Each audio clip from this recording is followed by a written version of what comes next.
जो नीतीश नायडू अलायंस है, ये कहीं ना कहीं पूर्ण रूप से ठगा अलायंस है। ये सरकार चंद दिनों में ये जाली रील बनवाने के लिए चले जाते हैं।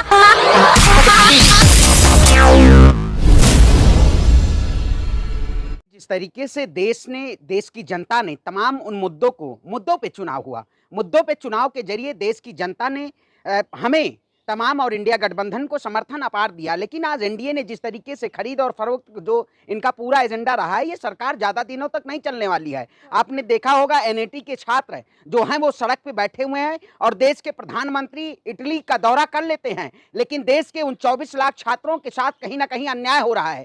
जिस सरकार के शासनकाल में तमाम ऐसी घटनाएं हुई, चाहे आपने अग्निवीर योजना के जरिए इस देश के युवाओं के साथ छलावा करने का काम किया हो। अब सूत्रों के अनुसार यह पता चल रहा है कि भारतीय जनता पार्टी 8 साल अग्निवीर को 4 साल से बढ़ाकर 7 या 8 साल करना चाहती है। वाकई में देश की जनता ने इनको आईना दिखाया है। आईना के जरिए इस सरकार को यह बताया है कि वाकई में आपने इस देश के युवाओं के साथ ठगने का काम किया है। मैं देश के प्रधानमंत्री के साथ पूछना चाहता हूं, जब देश में 18वीं लोकसभा का रिजल्ट 4 जून को आ रहा था, आखिर उसी दिन एनटीए के छात्र या नीति के छात्रों का रिजल्ट निकला और रिजल्ट में धांधलेबाजी हुई। आखिर इसका जिम्मेदार कौन है? आज शिक्षा मंत्री धर्मेंद्र प्रधान इस पे बयान नहीं देना चाहते हैं। एनटीए जो है, एनटीए वाकई में क्या इसमें धांधली में सम्मिलित नहीं है? ये संलिप्त है। आपने देखा होगा चाहे उत्तर प्रदेश में जो पुलिस की भर्ती थी, उसमें जिस तरीके से पहले नेता और मंत्री ये कहते रहे, लगातार कहते रहे कि इसमें धांधलेबाजी नहीं हुई है, पर्चा लीक नहीं हुआ है, लेकिन बाद में स्वतः उत्तर प्रदेश के मुख्यमंत्री ने यह अपने आप को लिया कि यहां पे जो पुलिस की भर्तियां हुई थी उसमें कहीं ना कहीं पेपर लीक हुआ था। तो यह सरकार पूर्ण रूप से कायरतापूर्ण तरीके से देश के उन छात्रों के साथ अन्याय करना चाहती है। उन छात्रों के साथ कहीं ना कहीं आज दुर्व्यवहार किया जा रहा है। मैं देश के प्रधानमंत्री से पूछना चाहता हूं, आपने क्यों नहीं अभी तक देश के उन छात्रों को मिलने के और उनके ऊपर बयान देने का काम किया? लेकिन प्रधानमंत्री जी को सत्ता का मस्त है, उनको रील बनवाने से अगर फुर्सत हो जाए, इटली रील बनवाने के लिए चले जाते हैं। लेकिन देश के युवाओं के साथ अन्याय होता रहा, उनके मंत्रियों के शासनकाल में अन्याय होता रहा है। आखिर ये कौन सी एनडीए की 3.0 की सरकार है? ये देश की जनता की सरकार नहीं बनी हुई है। आपने देखा होगा जिस तरीके से स्पीकर पद को लेके तमाम ऐसी अड़चनें आ रही हैं भारतीय जनता पार्टी में, ये 24 तारीख के बाद स्पीकर पद को लेके इस सरकार का कहीं ना कहीं जो रवैया है, अड़ियल रवैया है, एनडीए गठबंधन में कहीं ना कहीं पूर्ण रूप से आपसी मतभेद हैं और ये सरकार ज्यादा दिनों तक नहीं चलने वाली है। ये सरकार चंद दिनों में गिर जाएगी और इंडिया की सरकार बनेगी जो जनता की सरकार होगी, जनता के हितों की सरकार होगी। लेकिन जनता के हित की सरकार तो बीजेपी पार्टी को बताया जा रहा है। देखिए, ये सरकार जनता के अगर हितों की होती तो इसी सरकार के शासनकाल में आपने देखा होगा आज बहुत बड़ा हादसा हुआ पश्चिम बंगाल में। जिस तरीके से तमाम लोग जो परिजन घायल हैं उनको कहीं ना कहीं क्या ये सरकार मुआवजा देने की अभी तक कोई बात की? इनके मंत्री तो वो रेल कवच के जरिए उन्होंने रील बना के कहा था कि कवच ऐसा है कि इससे ट्रेनों का एक्सीडेंट कम हो जाएगा।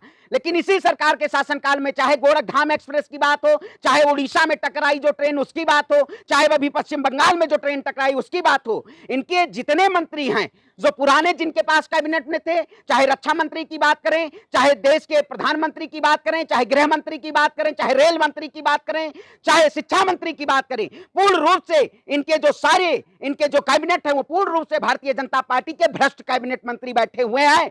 ये देश की जनता के साथ न्याय नहीं करना चाहते हैं, ये देश की आवाज को गुलाम बनाना चाहते हैं। लेकिन हम लगातार आवाज उठाते आए हैं और आवाज उठाने का काम करेंगे। मैं पूछता हूं कि आज बताइए अश्विनी वैष्णव जी क्यों नहीं इस्तीफा देते हैं?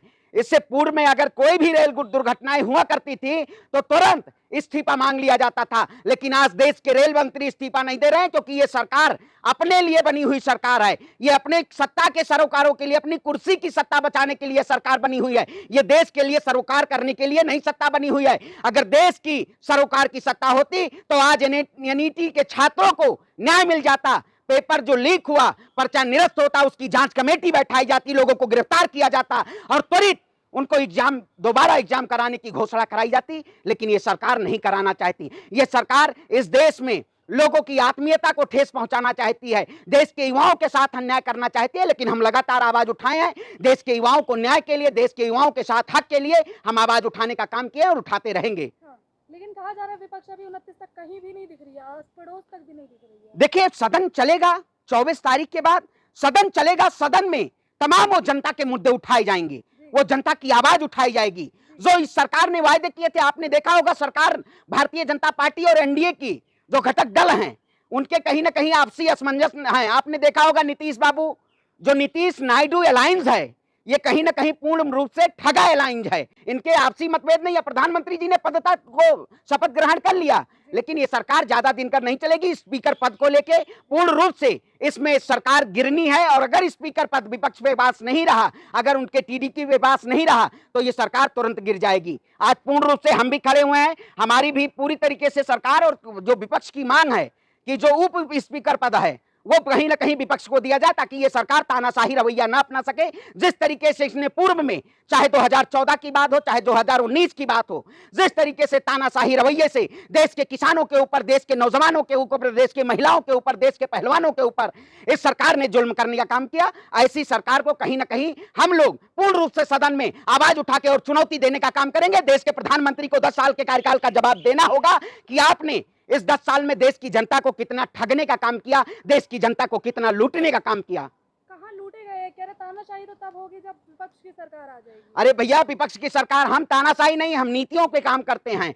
हमारे सरकार में, भारतीय जनता पार्टी की सरकार में कितनी योजनाएं आई, इनके सरकार में तो कहीं ना कहीं योजनाओं को खत्म कर दिया गया। जिस तरीके से उन्होंने कहा था एमएसपी के जरिए देश के किसानों की आय दोगुनी करेंगे। जब देश में किसान आंदोलन था तो किसान आंदोलन में 700 से ज्यादा किसान शहीद हुए थे।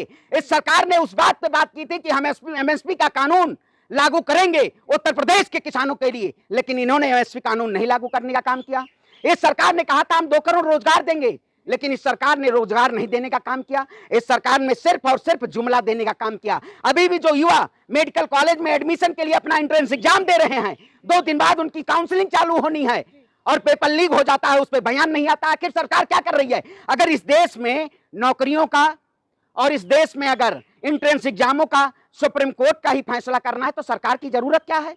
ऐसी सरकार को तुरंत राष्ट्रपति शासन लगाया जाए, बर्खास्त किया जाए और स्पीकर पद को लेके जो आपसी कहीं ना कहीं मनमुटाव है इसका पूर्ण रूप से एनडीए की सरकार नहीं चलेगी। ये गठबंधन की जो बैसाखी वाली सरकार है इसका खात्मा होगा और देश में इंडिया की सरकार बनेगी, क्योंकि इंडिया गरीबों की बात, मजलूमों की बात, आदिवासियों की बात, युवाओं की बात, किसानों की बात, हमने तमाम उन वायदों को देश की जनता तक पहुंचाने का काम किया और जनता ने हमें विश्वास दिया। आपने देखा होगा जिस तरीके से अभी अंतर्राष्ट्रीय लेवल पे ईवीएम का मुद्दा उठा है, ईवीएम जिस तरीके से आपने देखा उत्तर प्रदेश में 45 लाख से ज्यादा वोटरों के हेरा फेरी दिखाई जा रही है। ईवीएम ये कहीं ना कहीं जांच का विषय है, लेकिन इसकी कोई भारत में जांच नहीं कर सकता है। जिस तरीके से हमारे नेता, हमारे जननायक ने ये कहा कि ये एक बॉक्स की तरह है, इसका कोई भी ऐसा ईवीएम की जांच कोई कर ही नहीं सकता। क्या वाकई में चुनाव आयोग के ऊपर भी सुप्रीम कोर्ट का फैसला होना चाहिए कि इसकी जांच हो, कितने वोटर वोट पड़े और कितनी काउंटिंग के समय